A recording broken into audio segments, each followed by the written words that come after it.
Buenas noches, bienvenidos a Uruguay Elige, el periodístico de BTV. Uruguay eligió y Yamandu Orsi es el presidente electo de todos los uruguayos. Hoy vamos a analizar qué nos dejó esta larga carrera electoral y cómo se prepara la transición con el actual gobierno.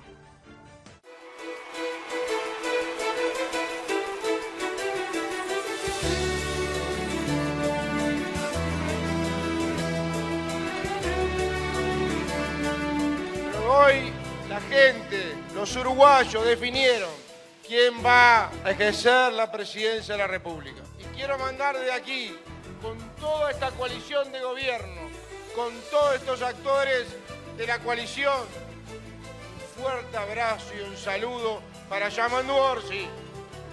Las elecciones se ganan y se pierden. Una cosa es perder las elecciones y otra es ser derrotado. Nosotros no estamos derrotados. Yamandu Orsi tiene la llave, la posibilidad de buscar y de encontrar los acuerdos nacionales.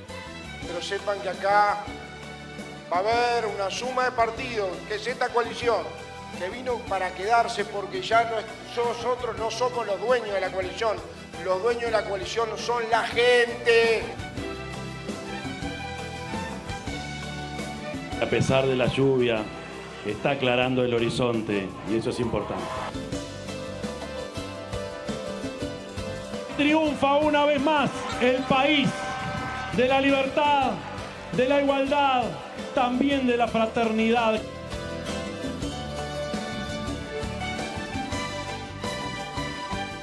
Voy a ser el presidente que convoque una y otra vez al diálogo nacional para encontrar las mejores soluciones, a pesar incluso de las diferencias. Jamás nadie podrá quedarse atrás.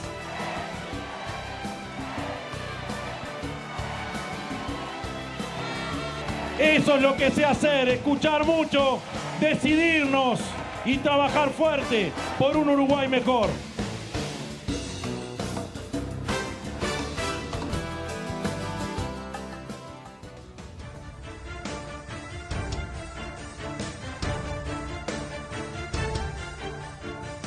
Bueno, es un placer esta noche recibir a amigas y amigos de la casa, Victoria Gadea, politóloga y directora de Jarbit, también docente de la Universidad Católica, a Elina Gómez, a ver si me aprendo bien, socióloga, y te integrás la unidad de Métodos y Acceso a Datos de la Facultad de Ciencias Sociales. No me lo voy a aprender, ya está, es una cosa que no me sale. Y Eduardo Botinelli, sociólogo y director de Factum. Bueno, ahí veíamos lo que fueron los discursos, que vamos a estar hablando de eso un poquito, pero bueno. En la previa hablábamos de esto de que iba a ser un resultado reñido. Finalmente no fue así. ¿Fue sorpresa eso? ¿Lo sorprendió? Yo no sé si hablábamos de un resultado reñido o más bien incierto, que no es lo mismo que Bien. justo. Bien. De hecho, los dos escenarios los manejábamos, que era que supiéramos el resultado 8:30, que seguramente iba a ser en favor del Frente Amplio, o que tuviésemos que esperar los resultados de la Corte. Entonces, la incertidumbre estaba sobre la mesa. Lo que terminó sucediendo es que efectivamente se confirmó.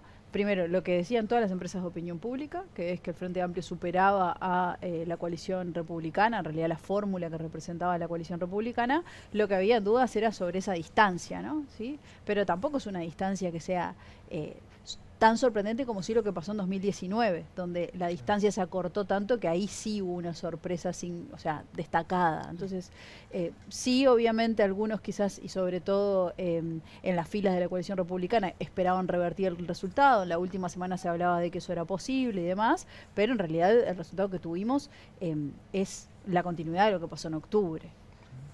Era esperable eso también de la diferencia que decía Vicky. Bueno, la duda que había fundamentalmente era la diferencia, pero no deja de ser una elección reñida. O sea, en términos cuantitativos, Bien. 4 puntos de distancia, es una elección competitiva, por lo menos competitiva entre dos candidaturas. Lo otro es, efectivamente, la duda que se estableciera la distancia.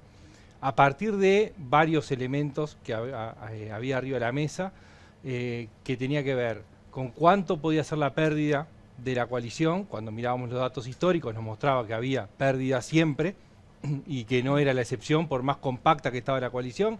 Todos los estudios previos daban la idea de que la coalición o la candidatura de Delgado iba a perder votos con respecto a la suma de los partidos de la coalición en octubre. y consecuentemente el candidato del Frente Amplio iba a votar mejor. Había un segmento del electorado, que lo hablamos varias veces, que surgió el 27 de octubre, que era la gente que votó en blanco y votó el sí, que era una interrogante de qué podía hacer en una segunda vuelta, ¿no? Es decir, bueno, esa gente claramente es más próxima a Orsi, o sea, o por lo menos más lejana que Delgado, porque Delgado representaba todo lo que no votaron, ¿no? Ahora, ¿qué hacía en este escenario binario, ¿no? En este escenario de ¿es Orsi o Delgado? O mantenerse en el voto en blanco. Y ese, digamos, termina siendo una parte importante de la explicación de la distancia final. Elina, ¿vos cómo lo ves? ¿Cómo lo viste? Sí. Bueno, yo les comentaba un poco antes que para mí esta fue una campaña bastante especial porque me permitió hacer como experimentar primero metodológicamente en algunas cosas y hacer como una escucha activa de diferentes perfiles poblacionales desde un punto de vista cualitativo, pero también masivo.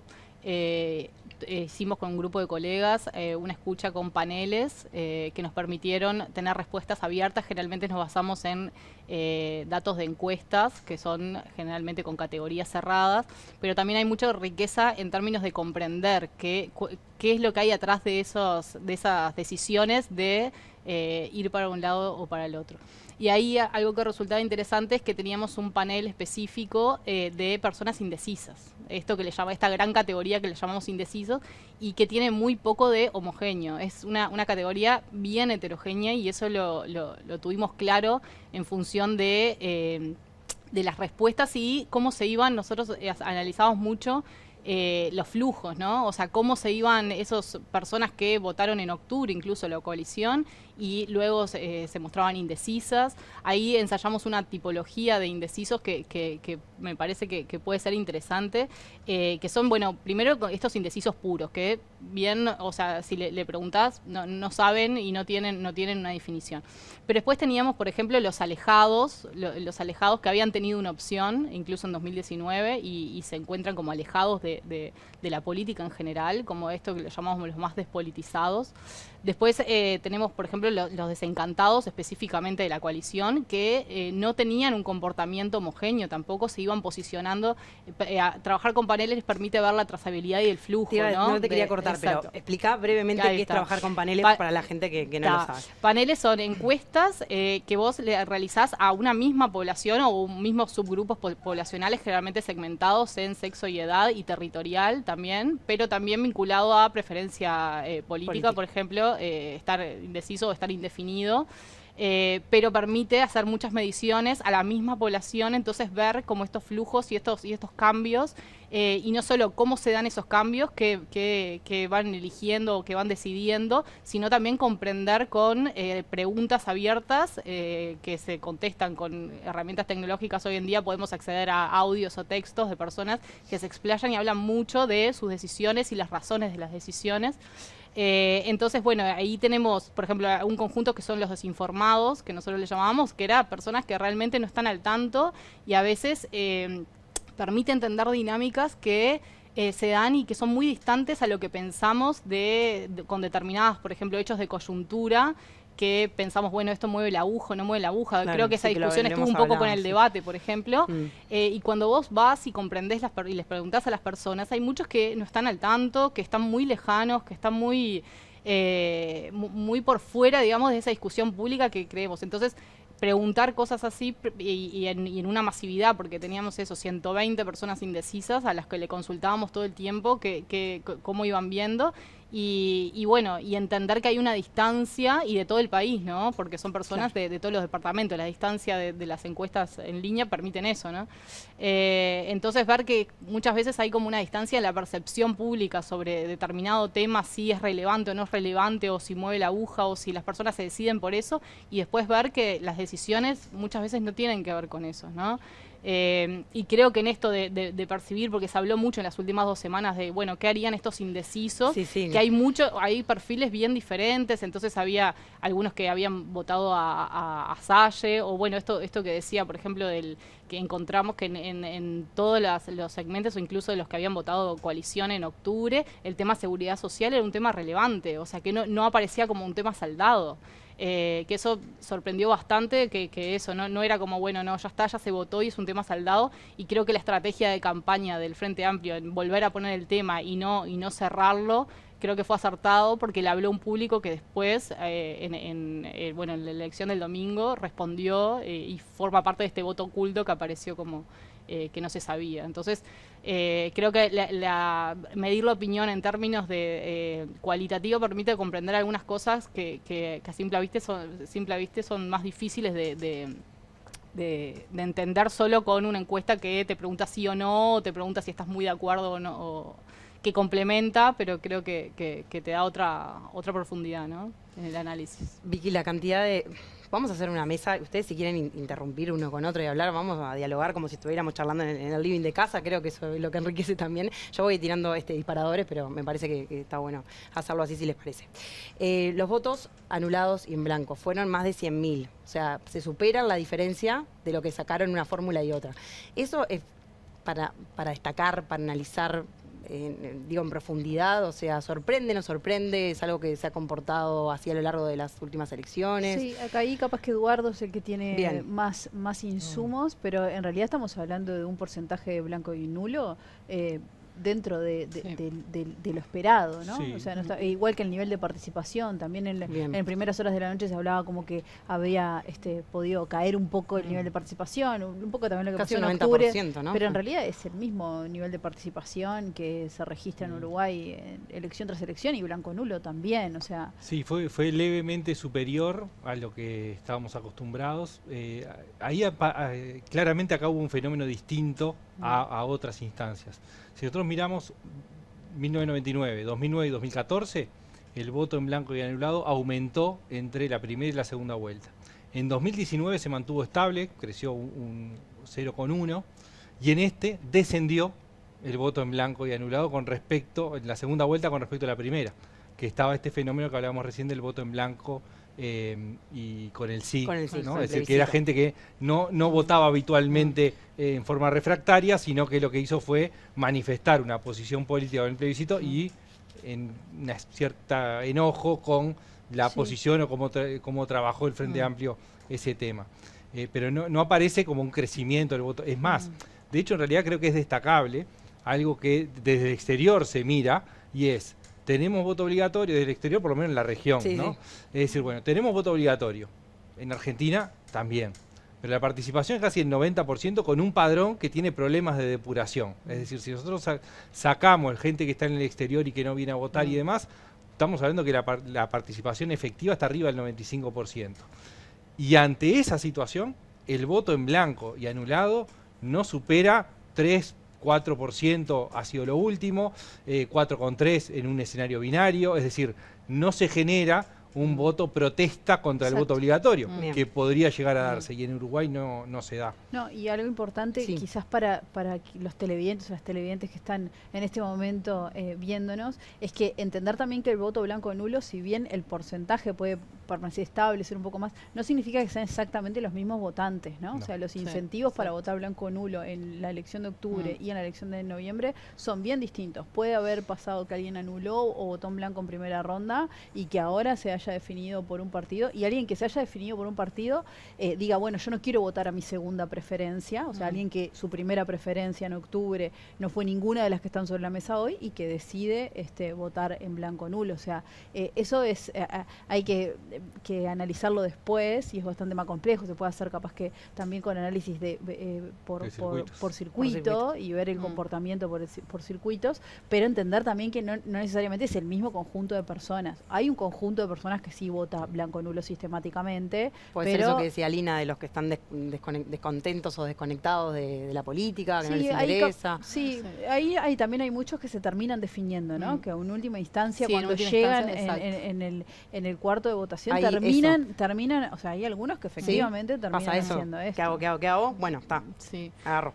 Sí, en esta elección algo que vimos, por ejemplo, es el efecto del debate, que si bien como hubo toda esta discusión de si se terminan decidiendo por eso o no, sí había mucho interés en diferentes segmentos y diferentes subgrupos en ver, por ejemplo, la puesta en escena, ¿no? Una cosa interesante era como que cuando se evaluó el debate, hicimos alguna consulta post-debate de, bueno, ¿cómo lo viste?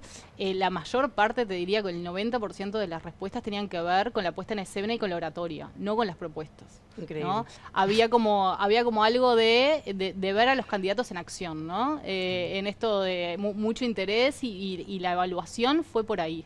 Entonces, como creo que eso es algo que por lo menos yo no lo esperaba tan así, y es algo bien interesante pues, sobre el rol del debate en todo esto, ¿no? Que se discutió bastante. Sí. No, y creo que el debate tuvo un punto, volviendo al tema seguridad social y al voto en blanco, hay un punto específico de Orsi donde se refiere a los 3 puntos de la reforma de la seguridad social. Uno en contra, digamos, de quienes votaron el sí, es decir, dirigido a otro segmento, es decir, no eliminar a SAFAP, pero otros 2 que le habla a ese electorado y que después además, no sé ahí si lo tenés, digamos, separado lo que es el debate en sí, ese día, esa hora y media, y cuántos son las pastillas posteriores que fueron distribuidas por todos los medios, digamos, de redes sociales, WhatsApp y demás, que y buscaban también llegar a otros públicos que no hubiesen estado expuestos al debate en sí. Debate en sí. Sí, de hecho la semana mediática fue como Claro. La ida a los programas a Pettinati, por ejemplo, eso tuvo en la opinión pública, nosotros lo vimos y tuvo bastante repercusión, incluso te diría, me aventuraría a un poco más que el debate. O sea, como esa semana de ver a Yamandu Orsi, creo que había como algo en la opinión previa que salía, que era, bueno, queremos que hable mejor, queremos que se exprese mejor. Ahí aparecía la coalición republicana y la opinión sobre Álvaro Delgado como mejor traductor. O sea, en términos de percepción había algo interesante, que era como que las personas con diferentes grados en diferentes grupos, pero había como que era un mejor traductor. O sea, las propuestas de la coalición republicana parecían como más bajadas a tierra y eran más recordadas. La percepción con el Frente Amplio era, bueno, puede hacer cosas más grandes, más importantes, pero no sé bien qué. O sea, había como algo en términos de opinión pública que era bien interesante cuando iban a bajarlo a tierra, o sea, como que podían anclar las propuestas de la coalición un poco más. Pero al final se terminó decidiendo, digamos, por esto de, bueno, confiar en este candidato, que la puesta en escena en el debate, si bien no hubo, eso también apareció, no hubo mucha respuesta, que sí se hubiera esperado, sobre todo los votantes del Frente Amplio, más respuesta y más repique, digamos, en las cosas, pero después sí terminó como una imagen más segura, que era lo que faltaba para decidir un voto en el domingo, ¿no? Incluso no sé si no le jugó a favor también el lío con Nacho Álvarez. Pero está, eso es opinión nomás. Quiero hablar del interior, de todo el Uruguay en realidad, que es importante. Hubo fuga de votos, la coalición no logró capitalizar los votos de octubre, que también había perdido ya, ¿no? El Frente Amplio en octubre había votado mejor en 12 departamentos, ahora votó mejor en 5, pero igual hubo una baja de votos, ¿no? Por parte de la coalición. Bueno, el Frente Amplio crece, ¿no? En todos los departamentos, y esto es algo que se constata, e incluso, por ejemplo, en Artigas y en Rivera crece muchísimo, más allá de que no le dé necesariamente para revertir. Entonces ahí a veces cuando vemos los mapas, la ciudadanía puede quedar como, bueno, acá no creció tanto, de repente, y por el Partido Nacional. no necesariamente es pasó así. con el mapa de octubre, que también daba la idea, el Frente Amplio ganó en 12, pero tenía que haber un efecto de crecimiento del Partido Colorado. Exacto. Y que en realidad la suma no daba. Que se fracciona el voto en octubre con respecto a lo que sucede en noviembre. Entonces sí, el Frente Amplio crece, el Frente Amplio es verdad que tenía un mejor escenario también para crecer, porque pensemos que la coalición republicana en octubre no compitió como lema, entonces su capacidad de poder retener, por 2 motivos. Uno, por la no existencia de la coalición republicana, y porque para muchos votantes tenían que votar por su segunda preferencia y no por su primera preferencia. Y hay otro aspecto que no es menor, que es que pensemos que hay muchos dirigentes locales, muchísimos dirigentes locales, que en octubre se están jugando en realidad incluso la elección departamental, ni siquiera la elección legislativa, y que activan a toda su base militante y que llevan adelante campañas pensando en su posicionamiento dentro del partido para jugar la elección, digamos, del año que viene, que es la departamental. Y que de cara a noviembre tiene pocos incentivos motivos para activarse. Además de que capaz que no les queda resto de dinero, ¿no? Pero digo, y eso también puede haber tenido un rol allí, ¿no? O sea, es decir, bueno, ¿qué pasa con esto, no? Un conjunto de votantes, no solo voto opinión, sino también voto que siga a algún dirigente en particular, que bueno, o que el dirigente se haya cambiado, eso no sé, Bueno, eso habría que... hubo algunos movimientos, No, capaz que pero no de dirigentes digo dio local, tanto peso, ¿no? sí, O sea, sí. Sí. pero... Sí, muchas veces las razones, ahí ya yendo como a mi rol de sociólogo acá Sí, en la, claro, en la mesa, adelante. como que trasciende un poco la estrategia Total. política, sino que como hay decisiones, y escuchando a las personas, hay decisiones que son más profundas y que tienen que ver con otras cuestiones. Y ahí un poco en otros programas veíamos de esto de la estrategia que tuvo el Frente Amplio, que veíamos como un espejo en las redes sociales y en este despliegue territorial y este puerta a puerta que se había hecho desde el Frente Amplio y que se veía un reflejo de esta estrategia digital que venía como un poco en espejo de esa estrategia política. Creo que eso, y también esta percepción en términos de opinión pública, pero más capitalina, de que se esconde el candidato, que también ahí no se habla mucho de los grados de libertad también del candidato que existen en ese caso, en armar su estrategia. Pero más allá de eso, como que esto que se esconde, pero en realidad hubo todo un despliegue territorial que yo creo que tuvo repercusión en lo que pasó el domingo, ¿no?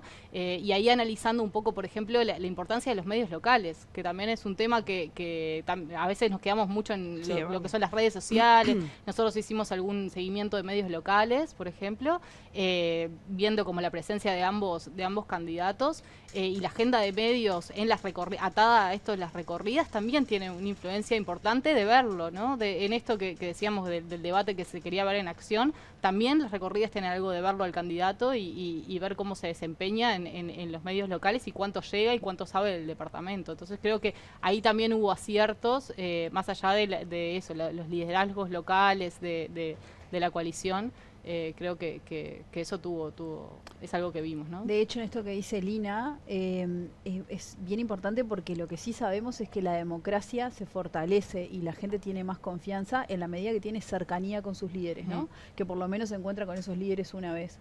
Y quienes hacen campaña electoral, yo estoy alejada de ese negocio hace un tiempo, pero sí la evidencia muestra de que lo único que efectivamente logra mover la aguja, por lo menos de acciones de campaña, ¿no? No digo que otras cosas no puedan mover la aguja en términos de opinión pública y de preferencia electoral, pero es justamente la militancia de a pie. O sea, esto de volver a estar, que Uruguay nunca lo perdió por parte de ninguno de los partidos, pero en otros países sí ha pasado de que se pierde como ese vínculo más territorial y se ha puesto una estrategia 100% digital y muy pocas veces tiene resultados positivos porque de verdad la evidencia lo que muestra es que es el cara a cara lo que efectivamente puede hacer que una persona, no digo todas, pero que muchas personas cambien o por lo menos decidan cambiar su preferencia. Sí.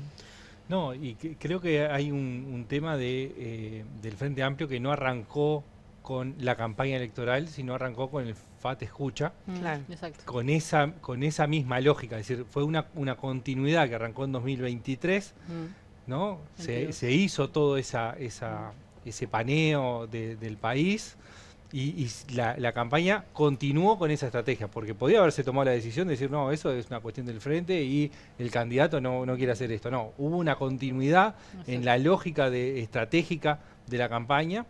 Y hay crecimientos importantes, Vicky decía Artigas, Rivera, pero también Cerro Largo, también 33, también Tacuarembó y también Durazno. Es decir, es todo el noreste del país que tiene algunas particularidades importantes en cuanto al comportamiento electoral de los últimos tiempos.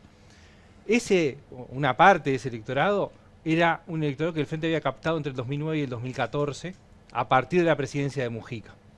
Y fue de lo primero que perdió entre 2014 y 2019. Es decir, fue un electorado que fluctuó y que salió a buscarlo, ¿no? Es decir, la estrategia fue reconquistar un electorado que, no digo mayoritariamente, pero en una proporción importante, esos departamentos son los que Cabildo Abierto votó bien en 2019 y ahora votó muy mal. Entonces, claramente hay vasos comunicantes que hubo entre una elección y otra por motivos distintos o digamos, con respecto a lo que pudo suceder en otras zonas del país. Pero claramente al Frente le funcionó esa estrategia, identificó bien a dónde ir y creció bien en esos lugares.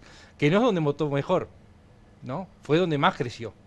Donde votó mejor es donde votó mejor siempre, ¿no? Montevideo, Canelones y la L, ¿no? El litoral, hasta, bueno, Colonia más o menos, ya no tanto, pero Salto, Paysandú, Río Negro, donde ya ganó otras veces y donde incluso fue gobierno departamental. Sí. Y en esto de las recorridas territoriales no es que el oficialismo no lo hizo, ¿no? O sea, es importante también decir esto, Claro, porque el claro. presidente estuvo muy presente en obras, Álvaro Delgado, su comando también, el resto de los socios de la coalición de cara a octubre también. Lo que sí quizás se enfrió un poco fue los socios de la coalición entre Exacto. octubre y noviembre, ¿no? Sí. Entonces ahí ese fenómeno también entenderlo de esa manera. No es que el oficialismo estuvo sentado en Montevideo Sí. esperando que todo No, sucediera. exacto. Sí, sí, creo que se explica más por los socios de la coalición, Total. digamos, que por el Partido Nacional.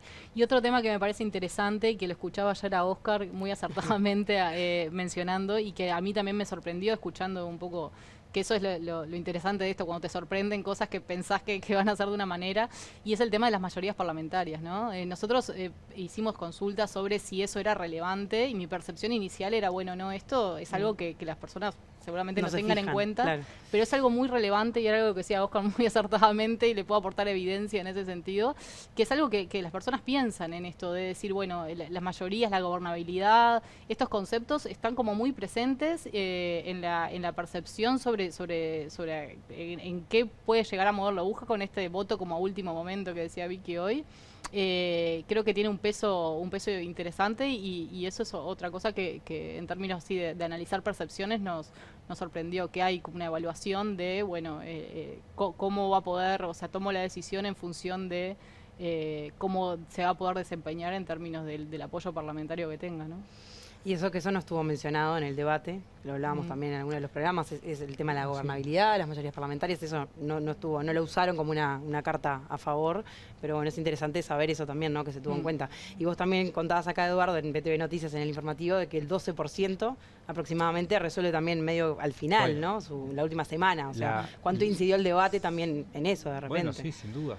A ver, la diferencia es que el 12% ese que declaró definir su voto en el último día y 19 en la última semana, Claro, ahí en va. realidad es gente primero que llega con un bagaje, no es que llega de la nada. Claro. Y que a diferencia de la segunda vuelta, hay dos diferencias con la segunda vuelta. La primera es que en la primera vuelta la duda pasa por algunas opciones, generalmente adentro de un bloque. Entonces de repente es voto a Cabildo o al Partido Colorado o al Partido Independiente y al Partido Nacional. Por ahí, y esa es la última definición. La segunda diferencia es la oferta electoral, es mucho más amplia. Cuando uno llega a la segunda vuelta, llega con una oferta más acotada, pero además habiendo ejercido un voto previo. Es decir, no es que me enfrento por primera vez a una decisión, porque la mayoría no había participado en las internas, sino que acabo de ejercer un voto en una dirección y ahora, si elegí dentro de este menú, probablemente la decisión pase por este. Si elegí en este, va a pasar por este.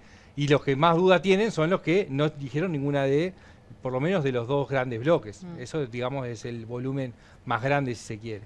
Pero, digamos, es verdad, ha crecido además, cuando medimos momento de decisión del voto después de octubre, que es donde lo hacemos generalmente, ha ido creciendo lentamente, pero hace 15 años era el 6% y ahora fue el 12%.